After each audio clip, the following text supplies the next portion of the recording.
Assalamualaikum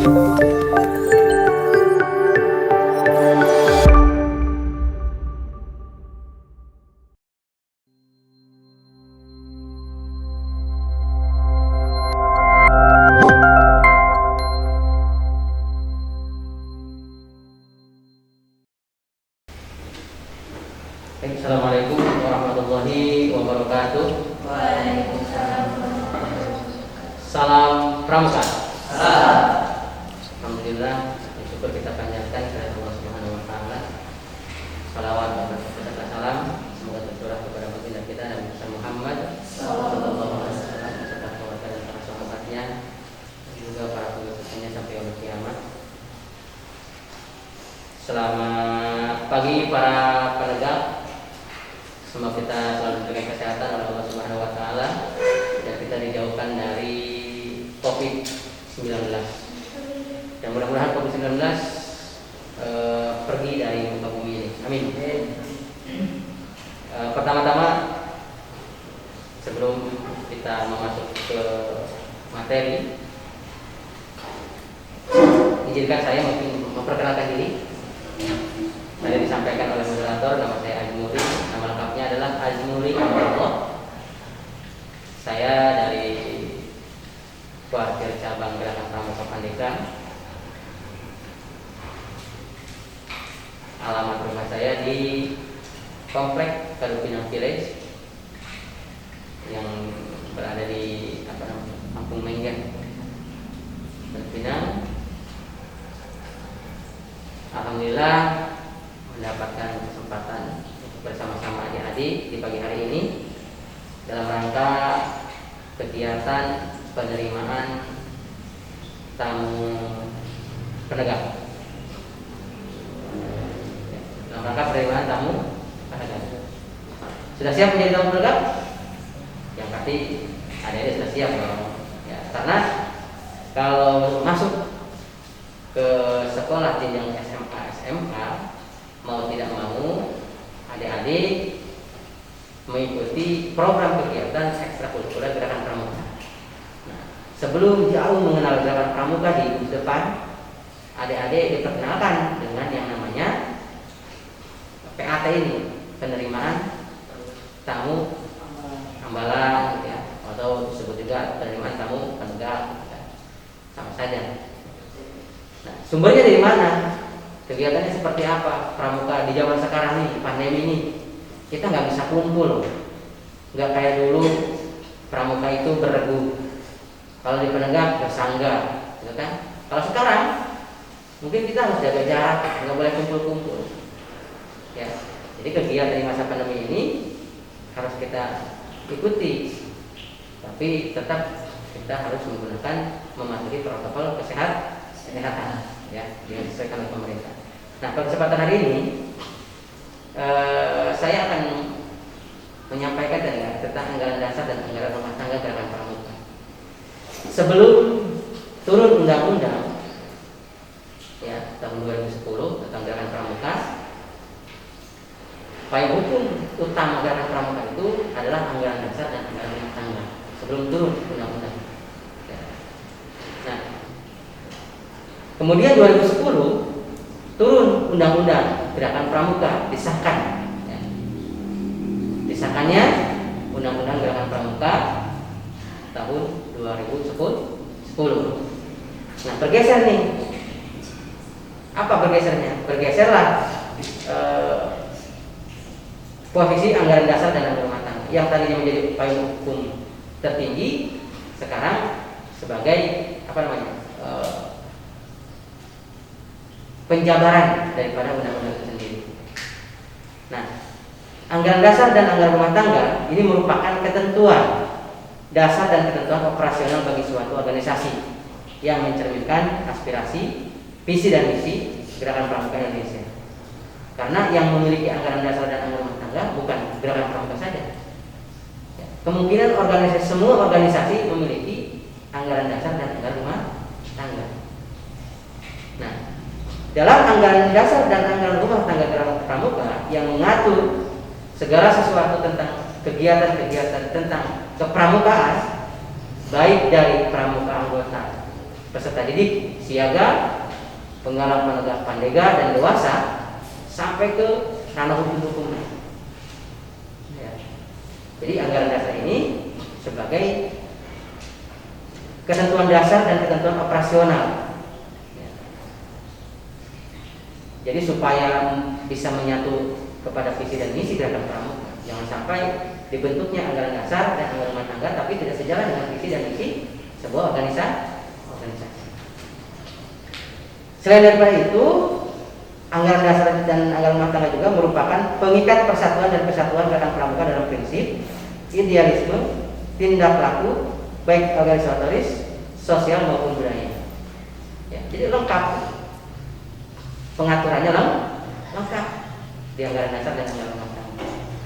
Nah, selain daripada itu, salah satu suluh dan landasan gerakan organisasi gerakan pramuka dalam mencapai tujuan juga landasan manajemen dan pemberdayaan sumber daya gerakan pramuka.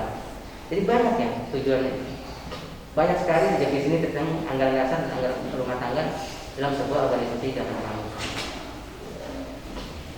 Sudah pasti di dalam anggaran dasar itu, kalau yang sudah pernah baca di situ ada yang namanya bab.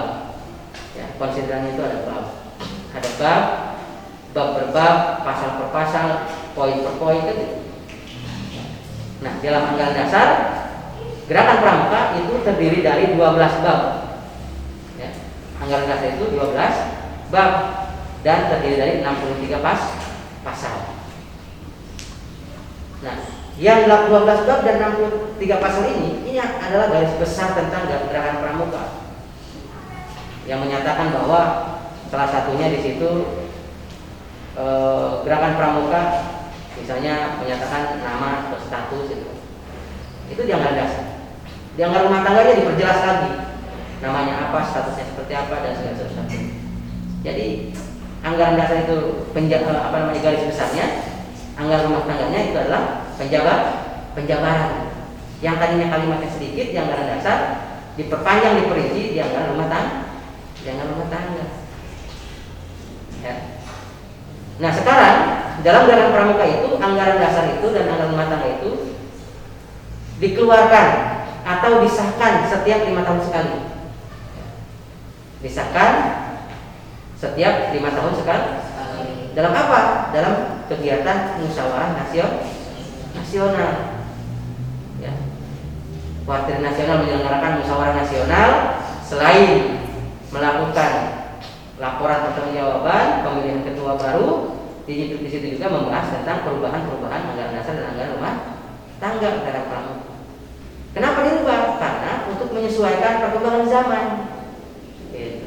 Yang sekarang belum dirubah nih, bagaimana nanti? Mungkin nanti akan keluar ADART gerakan pramuka yang mengatur tentang bagaimana tata cara kegiatan berpramuka di masa pandemi. Gitu. Sekarang belum keluar karena yang terakhir keluar itu ini tahun 2018. Ya. Nomor 7 garis miring Munas tahun 2018. Di mana Munasnya itu, kegiatan Munasnya dilaksanakan di Kendari, Sulawesi Tenggara. Ya, pada saat itu.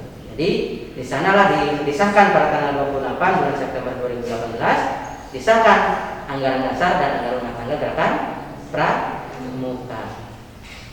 Kak, bagaimana? Apakah ada perbedaan dari anggaran dasar dan anggaran rumah tangga sebelumnya? Berapa yang sebelumnya? Yaitu tahun 2013. Yang sebelumnya 2013 berubah ke 2018 itu ada perubahan. Ya, ada perubahan di pasal-pasal mana saja yang berubah. Karena apa? Mengikuti perkembangan, mengikuti perkembangan zaman. Jadi produk hukum yang dihasilkan di dalam anggaran dasar dan anggaran rumah tangga oleh gerakan pramuka itu berdasarkan hasil musyawarah nasional. Makanya di situnya yang sekarang itu adalah keputusan musyawarah nasional. Ya. Kalau dulu sebelum tahun 2000, sebelum ada undang-undang, anggaran dasar itu dengan anggaran rumah tangga itu berbeda keputusannya. Kalau anggaran dasar itu keputusan presiden nomor sekian tentang anggaran dasar kan. Terus keputusan kuartir nasional nomor sekian tentang anggaran rumah tangga gerakan pramuka. Jadi ADART itu terpisah kalau dulu. Kalau sekarang dia satu. Gitu. ADART dulu. anggaran dasar dulu, di bawahnya baru anggaran rumah tangga. Kalau beda. Nah, kalau sekarang karena sudah ada payung hukum yang tertinggi undang-undang, maka di ART ini berdampingan. Ya. Nah, sekarang pramuka itu luar biasa. Sejak 2010 dikeluarkannya undang-undang tentang gerakan pramuka, pramuka ini dilindungi oleh pemerintah secara hukum. Penyelenggaraan kegiatannya, pelaksanaan tata kerjanya, segala sesuatunya dilindungi oleh hukum. Kenapa? Karena dikeluarkan melalui undang-undang. Jadi kuat, semakin kuat, kekuatannya semakin tinggi. Karena siapa saja yang menghalangi kegiatan pramuka itu akan berhadapan dengan hukum. Kalau dulu mah kita sering ya banyak ngapain sih ikut pramuka atau gimana. Kalau sekarang yang hal-hal semacam itu sudah ada lagi pasalnya. Jadi kayak pidana aja gitu. Ya, tapi apakah itu prosesnya hukum atau gimana nanti jarang terjadi gitu ya, di dalam pramuka jarang terjadi. Yang jelas anggaran dasar dan anggaran rumah tangga sebagai ketentuan dasar dan ketentuan operasional bagi suatu organisasi yang mencerminkan aspirasi, visi dan misi dalam pramuka Indonesia. Sudah barang tentu tadi disampaikan oleh beberapa pemateri mungkin ke belakang bahwa gerakan pramuka itu bertujuan untuk mendidik peserta didiknya yang memiliki budi pekerti dan akhlakul karim yang baik. Di samping itu kita harus bangga bahwa gerakan pramuka dijadikan barometer untuk pendidikan kaum muda. Ya. Dalam hal apa? Dalam hal karakter. Karena tidak ada organisasi yang mendidik karakter melalui Kementerian Pendidikan dan Kebudayaan, sekolah dasar, SD, SMP itu wajib mengikuti gerakan pramuka. Bahkan dibagi tiga bagian. Nah. Kenapa? Karena pramuka dipercaya sebagai organisasi pendidikan yang mampu merubah atau mewujudkan karakter setiap anggotanya.